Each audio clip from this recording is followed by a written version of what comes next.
Assalamualaikum warahmatullahi wabarakatuh. Nama saya Ismiati Puji Astuti, NPM 1913119 dari Prodi PAUD semester 4. Mata kuliah Kesehatan dan Gizi dengan dosen pengampu Bapak Ferdian Utama, MPDI.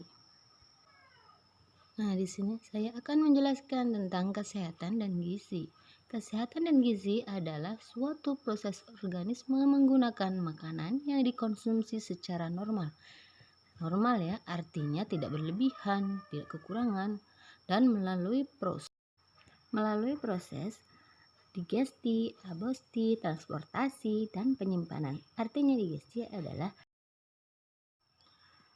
dari digesti adalah proses yang melalui mulut, kemudian absorpsi melalui lambung dicerna di dalam perut, kemudian transportasi dan penyimpanan yakni serat saripati makanan dikirim ke seluruh organ tubuh. Selanjutnya, sejak dari anak dalam kandungan ibu, anak sudah harus mendapatkan gizi yang tepat sehingga anak tidak kekurangan gizi saat dilahirkan. Kesehatan dan gizi penting bagi ibu yang mengandung dan perlu diperhatikan agar pertumbuhan anak saat lahir terpenuhi dengan baik.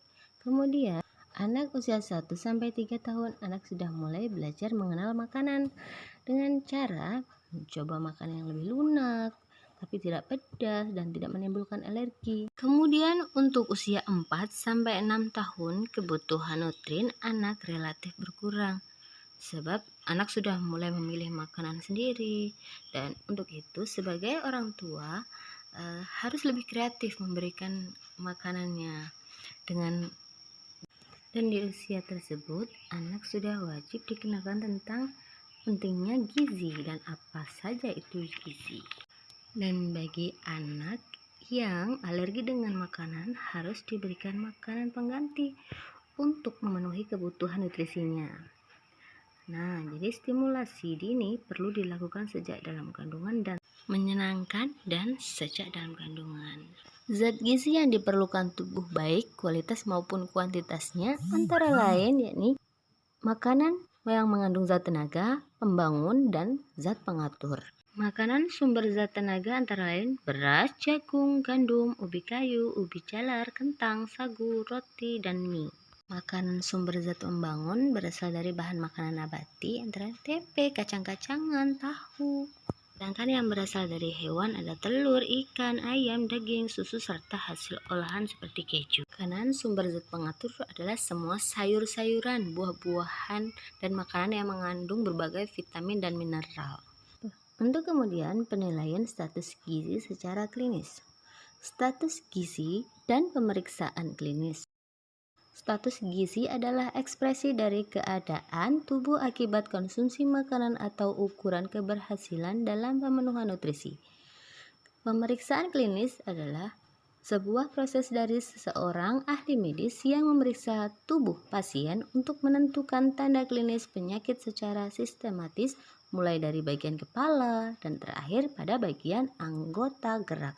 Adapun pemeriksaan klinis secara umum seperti pemeriksaan riwayat medis, kemudian pemeriksaan fisik. Penilaian status gizi secara klinis. Cara penilaian status gizi berdasarkan perubahan tubuh yang dengan segala kelebihan atau kekurangan salah satu zat gizi tersebut. Tujuan dari penilaian status gizi antara lain, penilaian status gizi dapat membantu kita untuk mengidentifikasi kelompok atau individu yang memiliki risiko mengalami masalah gizi. Kedua, mengukur hubungan antara asupan gizi dan kesehatan. Tiga, penentuan jenis intervensi untuk meningkatkan status gizi. Keempat, monitor efek jadi intervensi gizi. Adapun keunggulan dan kelemahan pemeriksaan klinis. Keunggulannya, referensi relatif murah, tidak memerlukan tenaga khusus, tenaga paramedis dapat dilatih sederhana, cepat, mudah diinterpretasikan, tidak memerlukan peralatan yang rumit. Kelemahannya antara lain, beberapa gejala klinis sulit terdeteksi. Gejala klinis tidak bersifat spesifik. Cara pemeriksaan klinis antara lain amnesia, observasi, palpasi, perkusi, auskultasi. Contoh penilaian gizi secara klinis: kekurangan energi protein, keadaan kurang gizi yang disebabkan oleh rendahnya konsumsi energi dan protein dalam makanan sehari-hari sehingga tidak memenuhi angka kecukupan gizi. Tanda-tanda adanya terlihat kurus, tinggal tulang terbungkus kulit, wajah seperti orang tua, cengeng, rewel, kulit keriput, jaringan lemak sangat tipis, sering disertai diare kronik, tekanan darah, dan lain sebagainya. Demikian presentasi dari saya. Wassalamualaikum warahmatullahi wabarakatuh.